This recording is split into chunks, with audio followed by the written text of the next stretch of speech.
ওনার বিয়ে বয়ফ্রেন্ড মুদির বুকে বসে 24 ঘন্টা দাবার গুটি চালতেছে কিভাবে বাংলাদেশটাকে ধ্বংস করে দেওয়া যায়, ঠিক কিনা বলেন?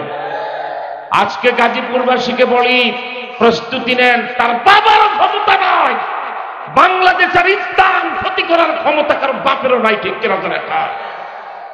দেশ আর ইসলাম রক্ষায় দরকার হলে যুদ্ধ হবে, কি বলেন ঠিক না? ওই যুদ্ধ করতে আপনারা রাজি আছেন? দুহাত তোলে আল্লাহু আকবার বলে দেখান। এই আরো চিৎকার করে আল্লাহু আকবার বলেন। আমার ভাইরা, আমি ধন্যবাদ জানাই এই সত্য প্রবাহ উপেক্ষা করে আমি আমার দায়িত্বশীলতার পরিচয় দিয়েছি। আমি স্বাভাবিকভাবে গাড়ি নিয়ে যদি এগোতে থাকতাম যে ঠান্ডা একটুও লাগানো, আসলেই যারা মাইকে কথা বলেন তাদের জন্য মহাশত্রু হলো ঠান্ডা বাতাস নাকে মুখে লাগা, ঠিক কিনা? তারপরেও আমি এই মাদ্রাসার প্রিন্সিপাল মুফতি ফয়জুল্লাহ আমার অত্যন্ত স্নেহের পাত্র, আমার নিজের সন্তানের মতো তাকে আমি আদর করি। দ্বিতীয়ত হলো, দেখেন শেখ হাসিনা এমন বাংলাদেশ উপহার দিয়ে গেছেন, লজ্জা হয় না তাদের? এই তো এয়ারপোর্টে আমি মাগরিবের আগে এয়ারপোর্ট থেকে গাড়ি ছেড়ে ভাবলাম বৃহস্পতিবার মেন রোডে বিশাল যানজট হবে, অনেক সময় 5-7 ঘন্টাও ওই টঙ্গী এয়ারপোর্ট বাজারেই চলে যায়, ঠিক কিনা? সেজন্য আমি আশুলিয়া দিয়ে আসার জন্য জিরাবো আসতে পারলি ভিতরে রাস্তাটা দিয়ে আমি কাশিমপুর চলে আসবো, সেখানে কোনাবাড়ি এসে একটানে আমি গাজীপুর চলে আসবো। কিভাবে মাহফিলটায় আগে আসা যায়? কিন্তু আমার সোনার বাংলা, তোমায় ভালোবাসি, মাঝে মাঝে 1 ঘন্টার রাস্তা আমরা 12 ঘন্টায় আসি, তোমারে জনমের ভালোবাসি। হাসেন কেন? লজ্জা হয় না? প্রত্যেকটা মাহফিলে সারা বাংলাদেশে বলি, এই জাতি, এই মুহূর্তে আমি লন্ডন হাইড পার্কে বক্তৃতা করছি, এই মুহূর্তে কলকাতার টিপু সুলতান মসজিদের সামনে আমার মাহফিল চলছে না, এই মুহূর্তে আমি সৌদি আরবের আলবাহা আল হাজরায় দাল্লা কোম্পানির শ্রমিকদেরকে নিয়ে কথা বলছি না, এই মুহূর্তে আমি কথা বলছি আমার প্রিয় মাতৃভূমি বাংলাদেশ, বৃহত্তর ঢাকার গাজীপুরে সেই ইমানদার মুসলমানদের সামনে যারা দেশ আর ইসলাম রক্ষায় দরকার হলে কল্লা দিবে, কলমা দিবে না, ঠিক কিনা জোরে? আমি কি আপনাদেরকে সঠিক মূল্যায়ন করেছি? সুতরাং আপনাদেরকে বলি, এই জাতির সবচেয়ে বড় ব্যর্থতা, আমার সামনে যারা বসা সবাই বাংলাদেশী, অনেক অর্জন তোমাদের আছে বাংলাদেশী। 52তে ভাষা আন্দোলন করে ক খ গ কে মুক্ত করেছ, 71 সালে মুক্তিযুদ্ধ করে দেশ স্বাধীন করেছ। এমন যেমন বড় বড় কিছু অর্জন আছে, আবার বড় বড় কলঙ্ক তোমাদের ললাটে আছে, ঠিক কিনা? প্রধান কলঙ্ক হলো এই বাংলাদেশ তবলিগের চিল্লা দিয়ে পাগড়িতে বাইশার চড়াও কোটি কোটি মানুষ, চরমনার মুরিদ হয়ে পাঁচান পাশের জিকির তো বহু লোক করো, তারপরও বলবো এই জাতির সবচেয়ে বড় ব্যর্থতা, 53 বছরে একজন আলেমকে এই জাতি প্রধানমন্ত্রী বানাতে পারে না। তোমাদের সবচেয়ে বড় ব্যর্থতা, 53 বছরে একজন আলেমকে বাংলাদেশের রাষ্ট্রপতি বানাতে পারে না। এই ব্যর্থতাটাই সবচেয়ে বড় ব্যর্থতা। আর এ কারণেই শেখ মুজিব থেকে হাসিনা, জিয়া থেকে খালেদা, সাত্তার থেকে এরশাদ পর্যন্ত ঘুরে হাসিনার মতো ফেরাউন আল্লাহ তোমাদের ঘাড়ে চাপিয়ে দিয়েছিলেন, ঠিক কিনা? এবার পণ করতে হবে, মাথায় টুপি নাই, গালে দাড়ি নাই, ওযুর আগে মেসওয়াক নাই, খাওয়ার আগে দস্তরখান নাই, কথা বলে মিথ্যা বলে, খাইলে হারাম খায়, নেতা হলে দুর্নীতি করে, আর সরকারি কর্মকর্তা হলে কুত্তার গু খাওয়ার মতো ঘুষ খায়। এমন শকুনের পালের হাতে এবার বাংলাদেশ ছেড়ে দেব না, ঠিক কিনা জোরে? এবার বাংলাদেশ স্লোগান হবে, ভালো করে বলি, ভূমিকায় মনে রাখেন, এটা কিন্তু আমার নির্বাচনী এলাকা। 1996 সালের 12ই জুনের সংসদ নির্বাচনে বাংলার জিন্দা শাহজালাল সৈয়দ মোহাম্মদ ফজলুল করিম পীর সাহেব চরমনাই রহমতুল্লাহ আলাইহির নির্দেশে শেখুল হাদিস আল্লামা আজিজুল হক সাহেব রহমতুল্লাহ আলাইহির অনুমোদনে ইসলামী ঐক্য জোটের পক্ষ থেকে মিনার প্রতীকে আমি এই গাজীপুর 2 আসনে তখন নির্বাচন করেছিলাম। সেই হিসাবে এটা আমার নির্বাচনী এলাকাও। আমিও বৃহত্তর ঢাকার সন্তান, আপনাদের ভাই, কিন্তু আল্লাহর রাস্তে আপনাদেরকে বলবো, আর ব্যক্তি পূজা নয়, আর দল পূজা নয়। এই জাতি কি দেখো নাই? মুজিবের মতো শাসক দেখেছ, জিয়া দেখেছ, সাত্তার দেখেছ, এরশাদ দেখেছ, খালেদা দেখেছ, হাসিনা দেখেছ, দেখো নাই তোমরা ইসলাম। আজও জাতি উমরি শাসন দেখে নাই, ঠিক কিনা বলেন? একবার যদি উমরি শাসন দেখো তখন তওবা করবা, আমাদের অতীত ভুল হয়েছে, ঠিক। সেজন্য আমার ভাইদের দৃষ্টি আকর্ষণ করে বলি, অনেক দুঃখ পরিতাপের সাথে, জানেন আমি আজকে গাজীপুরে মোমেনশাহী, ঢাকা মোমেনশাহী মেন রোডে যে কথা বলছি, গেল 15 দিন আমি সীমান্ত এলাকায় হাজার হাজার লক্ষ লক্ষ মানুষ নিয়ে মাহফিল করে এসেছি। হালুয়াঘাট মোমেনশাহীর সীমান্ত থানা, যার সাথে ইন্ডিয়ার বর্ডার, এরপরে ধুবাউড়া ইন্ডিয়ার সাথে বর্ডার, চাউরাপাড়া একেবারে ইন্ডিয়ার বর্ডারে, এবং গেল পরশুদিন সিলেটের মৌলভীবাজারে 2টি মাহফিলে আমি যখন বক্তৃতা করি, প্রথম মাহফিলটা আমার স্টেজ থেকে ওই যে ইন্ডিয়ার কাঁটাতার দেখা যায়, ইন্ডিয়ার বিএসএফরা ডিউটি পালন করে দেখা যায়, সেখানে বলে এসেছি 5টা মাস ধরে হাসিনা পালিয়ে যাওয়ার পরে অনেক জ্বালান জ্বালাইতেছে বাংলাদেশকে, ঠিক কিনা? এই বোকা বাংলাদেশ, মনে রাখবা, হাসিনা পালিয়ে যাওয়ার পর নোয়াখালী, কুমিল্লা আর 14 গ্রামের বন্যার পানি, সর্বশেষ আমার দেশের সেক্রেটারিয়েট সচিবালয়ে আগুন, একই সূত্রে গাথা, ঠিক কিনা বলে? আমার ভাইয়েরা, সর্বশেষ জানেন কি হয়েছে? আপনারা একটুও কল্পনা করেন না, ভাবেনও না। ইন্ডিয়া 5 লক্ষ সৈন্য আমার বাংলাদেশের বর্ডার এলাকার কাছাকাছি মোতায়েন করে রেখেছে, এ যেন বাঘের লেজ দিয়া বানরের বাচ্চা কান চুলকায়, ঠিক কিনা জোরে কয়? আমাদেরকে ভয় দেখায় যে তোমরা বেশি উল্টো পাল্টা করবা, আমি সিকিমের মতো তোমার দেশ দখল করে মালাউনের বাচ্চা। ক্ষমতা থাকলে বাংলাদেশের বর্ডারে একটা পাড়া তোর নিজের কোন সৈনিকদেরকে দিতে বলো। বাংলাদেশের বর্ডারের red zone, no man's land, আন্তর্জাতিক আইনে যেটাকে বলা হয়, আমার দেশের সীমারেখায় ভারতীয় সৈন্যের একটা পা যদি পড়ে 24 ঘন্টার ভিতরে কলকাতা দখল করে রাইটার্স বিল্ডিং এ কলেমার পতাকা উড়ায় দেবো, ঠিক কিনা তো রেখা? মনে রাখবা, আমি বিস্তারিত ব্যাখ্যা দিয়ে 1 ঘন্টায় বলে যাব। প্রচন্ড শীতে কষ্ট পাচ্ছেন, কষ্ট আপনাদেরকে দেব না। সেটা হলো, এখন কলকাতায় যেতে, এই যে বাংলাদেশ গাজীপুর, ভালো করে কান খুলে শুনে রাখো, আওয়ামী লীগ, বিএনপি, জাতীয় পার্টি, জামাত, চরমনাই যারা করো সবাই শুনে রাখো, আমরা মামুল হকরা এখন সহজ কাজে মাঠে নেমে নাই, দেশ মেরামতের কাজে মাঠে নেমেছি আমরা, এবং মামুল হকরা বাংলাদেশের মানুষকে মুক্ত না করে আর ঘরে ফেরব না। কোরআনের পাখি আল্লামা দেলোয়ার হোসেন সাইদিকে যেদিন আমাদের সামনে নিয়ে হত্যা করা হয়, আমি মামুল হক কাশিমপুর কারাগারের 6 তলা থেকে সেই দৃশ্য সব দেখেছি। কখনোই আমরা ফেরত আসার কথা ছিল না, আমাদেরকে সাইদি সাহেবের দশা হওয়ার কথা ছিল। বেঁচে যখন আছি, আল্লাহ যখন বাঁচিয়ে রেখেছেন, এবার এই দেশ এবং জাতিকে মুক্ত করে ছাড়ব, এবং বাংলাদেশকে নবীজির কি বলা হয় সাহাবী হযরত ওমরের জমানায় ফেরত নিয়ে ওমরি শাসন জারি করবে ইনশাআল্লাহ। ইনশাআল্লাহ বলেন। আমার ভাইরা, 5 লক্ষ সৈন্য ইন্ডিয়া আমাদের বর্ডারে মোতায়েন করে রেখেছে। এটাকে আমি তুলনা দেই, সুন্দরবনে আমাদের দেশে বড় বাঘ থাকে, রয়্যাল বেঙ্গল টাইগার আমাদের সুন্দরবনের বিশাল প্রাণী, ঠিক না?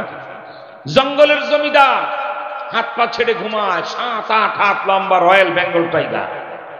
বানর তো জন্মগতভাবে বানর, ঠিক কিনা বলে? ওর চরিত্র বান্দরামি। এত বড় বাঘ ঘুমায়, বাঘের লেজের পশমগুলি মোটা মোটা, বান্দর নিচে নামে আর বাঘের লেজ থাবাটা ধরে, আর কানের ভিতর ঢুকাইয়ার দিকে সুখ সুখ লাগে।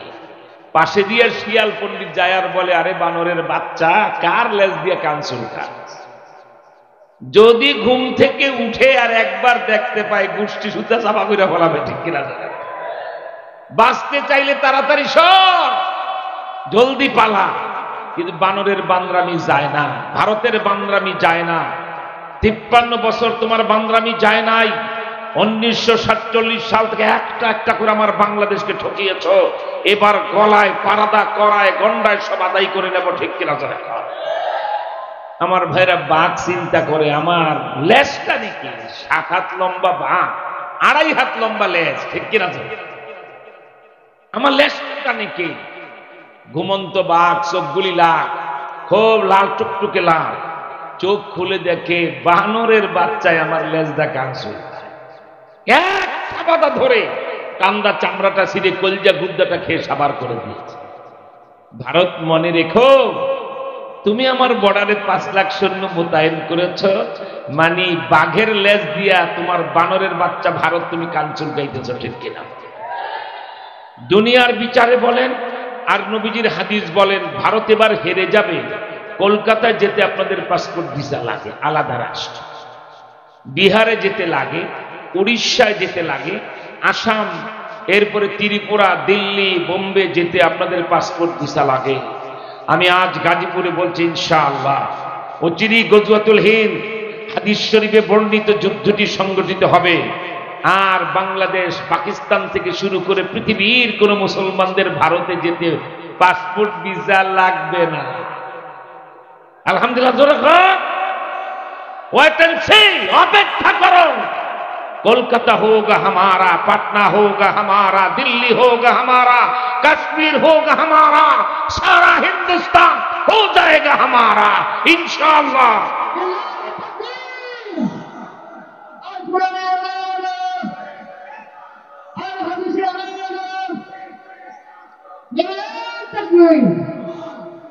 ভারতের 5 লক্ষ সৈন্য আমার বর্ডারে। ভয় পাইলেন? এই বাংলাদেশ জবাব দাও, ভয় পাইলেন? মিথ্যা কথা বলবেন না, ভয় পেয়েছেন তবে আপনারা। ভারতের গুখাওয়া রাজনীতিবিদ যারা, সে বিএনপির যত বড় নেতা হোক, আর জাতীয় পার্টির নেতা হোক, অথবা কোনো ইসলামী দলের হুজুর হোক, যারা ভারতের গু খায় ওরাই ভয় পেয়েছে, ঠিক কিনা? আমার ভাইরা, তা না হলে একটা বড় দলের মহাসচিব কোন জ্ঞানে বলে বউ বদলানো সম্ভব, প্রতিবেশী বদলানো সম্ভব না? তারেক জিয়াকে পরিষ্কার মেসেজ দিয়েছি আমরা। আমাকে আর মামুনুল হককে আপনি কাশিমপুর কারাগারে বন্ধু গিয়াসউদ্দিন আর মামুনকে দিয়ে অনেক সেবা করেছেন, ধন্যবাদ তারেক জিয়াকে। তিনি আজও আমাদের সাথে কথা বলেন। আমরা ন্যাশনাল গভর্নমেন্ট গর্ব, আলেম ওলামা সহ, চরমোনাই, হেফাজত, জামাত সহ আমরা বিএনপি একটা চমৎকার জাতীয় সরকার গড়ব। এরপরে আমরা দেশের ভিতরে ঐক্য গড়ব, আমরা ভারতকে শত্রু হিসাবে জানব। তারেক জিয়া কথা বলবেন এক সুরে, আর তার দলের নেতা হইয়া ভারতের দালালি করে কথা বলবেন, আমরা বেশি দিন বরদাস্ত করব না, ঠিক কিনা? তো এখন আপনি কোন জ্ঞানে বললেন বউ বদলানো যায়, প্রতিবেশী বদলানো যায় না? তার মানে ভারত ঠাকুর কিন্তু বলেছেন প্রতিবেশী, ইউ আর আনকালচার। আপনি মূর্খ, গণ্ড মূর্খ, আপনার রাজনীতি করা মানায় না। আপনি বিএনপির মহাসচিব হন, আর না হয় ভারতের বিজেপির মহাসচিব হন, ভারতকে যে আমার প্রতিবেশী বলে সে রাজনীতিবিদ হতে পারে না। ভারত আমার প্রতিবেশী নয়, ভারত আমার এমনি কান্ট্রি, আমার শত্রু রাষ্ট্র, ঠিক কিনা? তো দেখা খামোশ। যদি রাজনীতি না জানেন, আমার আর মামুনুল হকের টেবিলে আছেন, রাজনীতি শিখায়। I can challenge not only Bangladesh, all countries of the world, side to side and corner to corner, all over of the world, east to west, west to east, north to south, south to north. বিশ্বের মানচিত্র দেখো, বিশ্বের বই পুস্তক দেখো। ভারত আমাকে 47 বছরে কখনো প্রতিবেশীর আচরণ করে নাই, আমার সাথে শত্রু আর বেঈমানির আচরণ করেছে, ঠিক কিনা? জোরে বলেন। প্রশ্ন করে আপনারা জবাব দেন। আমাদের বাবরি মসজিদ ভেঙেছে কে বলেন? ভারত। আমাদের বাবরি মসজিদ ভেঙেছে কে বলেন? ভারত। আমাদের কাঠারা মসজিদ ভেঙেছে কারা? আমাদের কি বলা হয় কলকাতায় টিপু সুলতান মসজিদে হামলা করেছে কারা? এখন আমাদের আজমির দখল করতে চায় কারা? আমার ভাইরা, আমাদের মুসলমানদের শেষ নবাব সিরাজউদ্দৌলার বাড়ির সামনে কাঠারা মসজিদ, ওই মসজিদ ভেঙেছে কারা? একটা একটা করে প্রমাণ আমি দিতে পারবো। ভারত আমাদের লক্ষ লক্ষ মুসলমানকে হত্যা করেছে এই কি বলে 76 বছরে। 1947 ইংরেজরা চলে যাওয়ার পরে, এরপরে ভারতে পর্যন্ত ওইটা হিন্দুস্তান, আমাদেরটা পাকিস্তান, আজকে হলো বাংলাদেশ। 71 সালে আবার পাকিস্তানিদের জুলুম থেকে আমরা মুক্ত হয়েছি, ঠিক কিনা? আমার ভাইরা, দুঃখ আর ভারাক্রান্ত হৃদয়ে বলি, ভারত কোন মুখে বড় কথা। আমি সেদিন পরশুদিন ভারতের সীমান্তে বিএসএফ কে বলছি, রিপোর্ট করো তোমার কেন্দ্রীয় গভর্নমেন্টের কাছে, ৭৬ বছরে ছাতাও অর্জন করতে পারো নাই। দুইটা জিনিস অর্জন করছো, জাতীয়ভাবে গরুর গোবর খায় আর মদ খায়। এই মালাউনের বাচ্চারা, ঠিক কিনা জোরে কন? গুখোর আর মদখোর জাতি। ২ নাম্বার আরেকটা উন্নতি করেছে, ভারতের লোকেরা রেল লাইনের পাশে লাইন দিয়ে হাগু করে, ঠিক কিনা জোরে কন? এই 2 কাম ছাড়ার কোনো উন্নতি হয় নাই। তা না হলে ভারত এত বড় কথা বলো কিভাবে? তোমার দেশে এখনো যে বিদেশি পর্যটকরা যায়, তোমার বাপদাসার চেহারা দেখতে যায় না। আজও ভারতে পর্যটক যায়, পৃথিবীর বিভিন্ন দেশ থেকে পর্যটকরা আসে। তুমি যে $1,000 কোটি কামাই করো বিদেশি পর্যটকদের কাছ থেকে, ভারত তোমার চেহারা দেখতে যায় না রে মুদির বাচ্চা। আজও ভারতে মানুষ পর্যটক যায় আমার মুসলমানের তাজমহল দেখতে। আজও ভারতে মানুষ যায় আমার মুসলমানের কুতুব মিনার দেখতে। আজও ভারতে পর্যটক যায় আমার মুসলমানের কি বলে হায়দ্রাবাদের নিজাম দেখতে। আজও ভারতে বিভিন্ন পর্যটক যায় আমার মুসলমানের স্থাপনা দেখতে, ঠিক কিনা? আমরা যা করে দিয়ে আসছি আরো 1 লক্ষ বছরে ভারত তা করতে পারে। সুতরাং 850 বছর শাসন করেছে আমরা ভারত, আবার আমরাই ভারত শাসন করবো ইনশাল্লাহ। জোরে কন। হ্যাঁ, তবে এটার জন্য ঈমান লাগবে, নবীর হাদিস বিশ্বাস করতে হবে।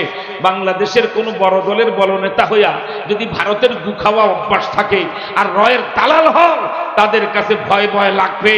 তোমরা ভয় পাও, আর আমাদের মামুনুল হকদের দেশের 30 লক্ষ ওলামায়ে কেরাম আর 17 কোটি মুসলমানের হাত পিল পিল করতেছে। এই তো বুঝি গজওয়াতুল হিন্দ শুরু হলো নবীজির কথা মতো। এই বুঝি আমরা ভারত দখল করে নিলাম, আমাদের আর তর সয় না। এবার লড়াই হবে, যুদ্ধ হবে নবীজির হাদিস মতো। গজওয়াতুল হিন্দের জিতবো আমরা, হেরে যাবে তারা। এটাই হাদিস শরীফের ভাষ্য থেকে। আমার ভাইরা, এইটুকুন আপনাদেরকে ভূমিকা জানাবার পরে জানাই, অভ্যন্তরীণ কিছু বিষয় আপনারা হুঁশিয়ার হয়ে যান। বাংলাদেশ গভর্নমেন্টের পক্ষ থেকে আমি দায়িত্বপ্রাপ্ত, আমরা বাঘের মুখ থেকে কোনো কুমিরের মুখে দেশকে ছেড়ে দেব না, ঠিক কিনা? আশ্চর্য কথা, 16 বছর একদল চুরি ডাকাতি করে চাঁদাবাজি করে চলে যাবে, আরেক দল ব্রাশ করে দাঁত পরিষ্কার করবেন। ওরা খেয়েছে 16 বছর, এবার খাবো আমরা, 20 দাঁত ভেঙে দেবো তোমাদের, ঠিক কিনা? তোরা কর। সাবধান, 60 বছরের বুড়ো, 60 বছর বয়স, এই 60 বছরের বুড়ো 2টা মেয়ে বিয়ে দিয়ে ফেলেছে, ছেলে সন্তান নাই। তাই বৃদ্ধ বয়সে তার কর্ম করে খেতে হয়, হয় রিক্সা চালায়, নয় ভ্যান চালায়, আর না হয় ভ্যানে করে তরকারি বিক্রি করে, ঠিক কিনা? জানেন বাংলাদেশটা এখন কোথায় শকুনের পালেরা নিয়ে যেতে চায়? 1200 টাকার তরকারি কিনে সারাদিন পাড়া মহল্লায়, গাজীপুর সিটি কর্পোরেশনের মহল্লায় মহল্লায় এই বৃদ্ধ লোকটা তরকারিগুলি বিক্রি করে। আসর মাগরিবের সময় টাকা গুনে দেখে 1200 টাকার তরকারিতে তার 300 টাকা লাভ হয়েছে। এই 300 টাকা দিয়ে চাল ডাল কিনে বাচ্চা কাচ্চা নিয়ে রাত্রে খেয়ে ঘুমিয়ে যাবে। এই লোকটার কাছে এই 60 বছরের বুড়ো 300 টাকা সারা দিনে তার আয়। এখান থেকে রাজনীতির নেতার নামের কোন শকুনের বাচ্চা যদি বলে, এই বুড়ো দাঁড়াও, মহল্লায় তরকারি বিক্রি করে আমাদেরকে চান্দা না দিয়া ফালাও 200 টাকা, এটা কে বলে? ওই চাঁদাবাদের নামের তালিকা আমার কাছে দেন। 64 জেলা আমি সব জায়গায় বলে আসছি।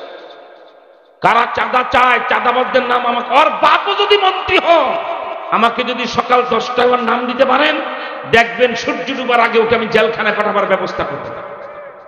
সেই দায়িত্ব এখন আমার হাতে গভর্নমেন্ট দিয়েছে, আলহামদুলিল্লাহ। চলে কর, আমরা ওলামায়ে কেরাম সে দায়িত্ব পালন করে যাচ্ছি। সারা বাংলাদেশের ক্যান্সার কারা, আমার মানুষকে কষ্ট দেয় কারা, চাঁদাবাজি করে কারা, খুন খারাপি করার পরিকল্পনা করে কারা, ওদের তালিকা বানাও। এবার ক্যান্সার মুক্ত বাংলাদেশ, এবার টিউমার মুক্ত বাংলাদেশ, চাঁদাবাজ মুক্ত বাংলাদেশ, আমরা ধর্ষক মুক্ত এক পবিত্র বাংলাদেশ গড়ব, ঠিক কিনা? তারা খাওয়া সাবধান। এই যে দোকানদার ভাইরা, 1 কিলোমিটার পর্যন্ত আমার বক্তৃতার আওয়াজ যাচ্ছে, কোন দোকানদার কাউকে চাঁদা দিবেন না।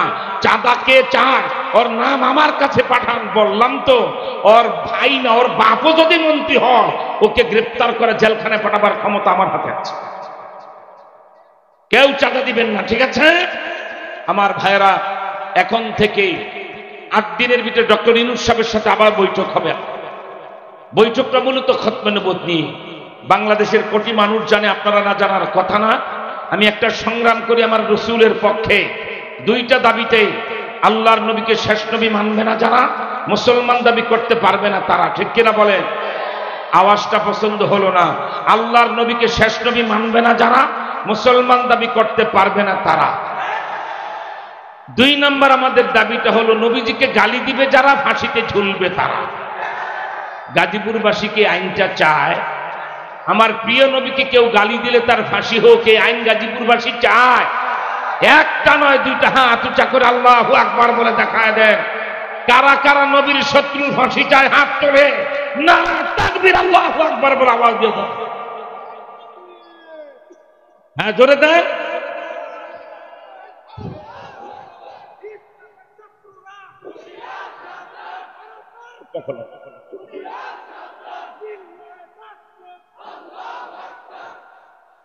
আল্লাহ তুমি কবুল করো বলেন আমি।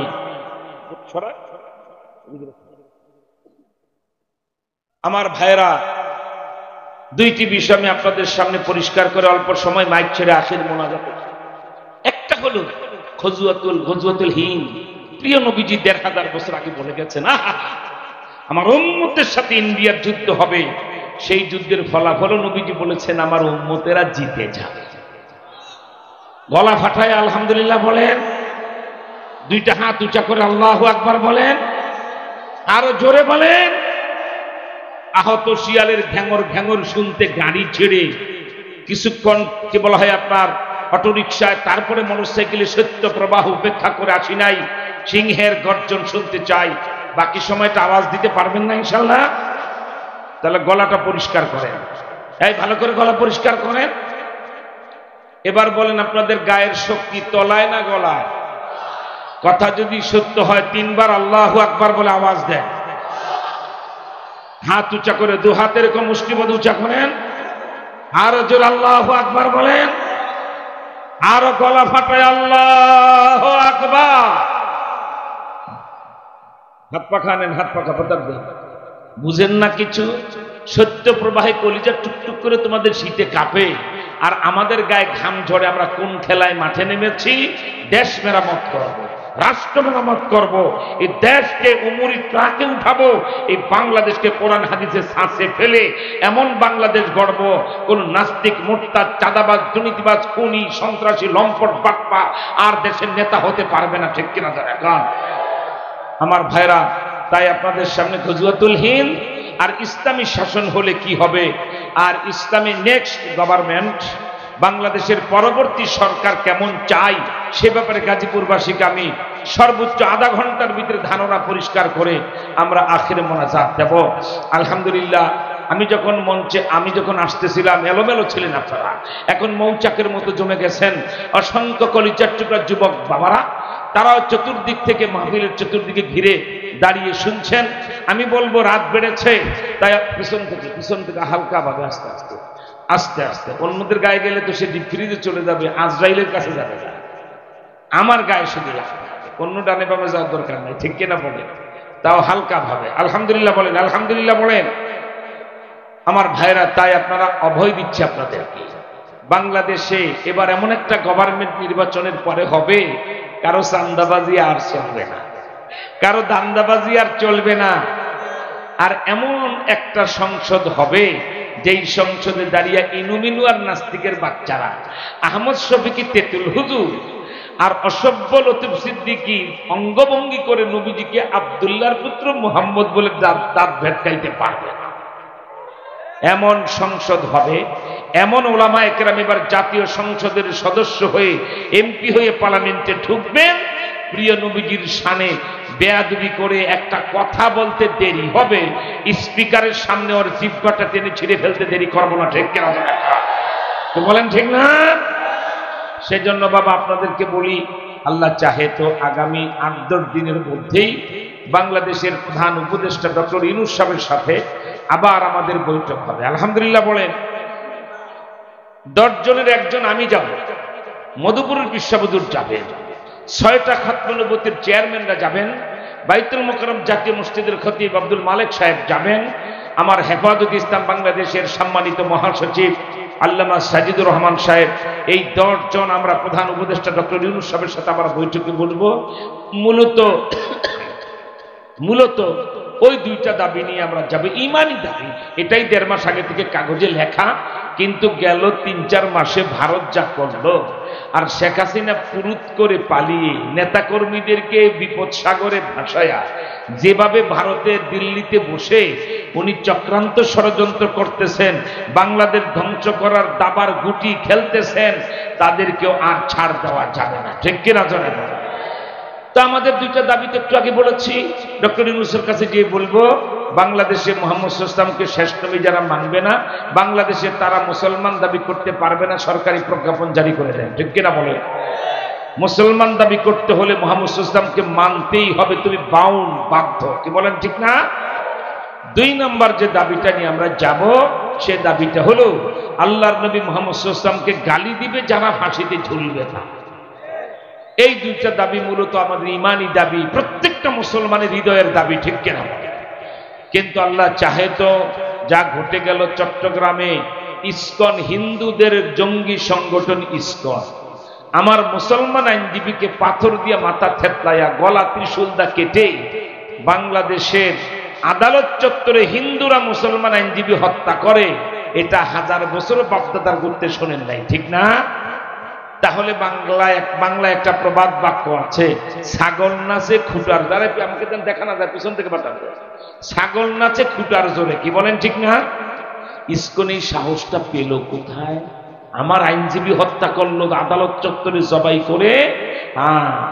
এটা ভারতের বর্তমান প্রধানমন্ত্রী, গুজরাটের কসাই, দিল্লির খুনি, জমানার ফেরাউন, ডিজিটাল আবু জেহেল, ওই মালাউনের বাচ্চা, বাদামিয়ার বাচ্চা মুদি।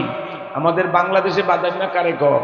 বিয়ে শাদী করে বউ বাচ্চার খবর লয় না, খায়ার ঘরে, ওইটা বাদামিয়া। ঠিক কিনা? এই বাদামিয়ার বাচ্চা ভারতের প্রধানমন্ত্রী বিয়ে করার 3 দিন পরে বউ থুয়া পালাইছে। প্রধানমন্ত্রী হওয়ার পর এখনো বউ বাড়িতে আনে না, হলো মহাবাদামিয়ার বাচ্চা। ঠিক কিনা? আবার ছোট লোকের বাচ্চা, ওর বাপদাদা 14 কুশি 4 দোকান দিয়ে। 3 নম্বর এই সারাইলার বাচ্চা, সে পৃথিবীর কেউ রাজি হলো না শেখ হাসিনাকে জায়গা দিতে। উনি কোলে করে বুকে করে বলে, নেত্রী নইরেন না, আমি তো আপনার আছি। ঠিক কিনা জানেন এখন? আর শেখ হাসিনাও ওনার বিএফ, আর হাসিনা হলো ওনার জিএফ। ঠিক কিনা জানেন এখন?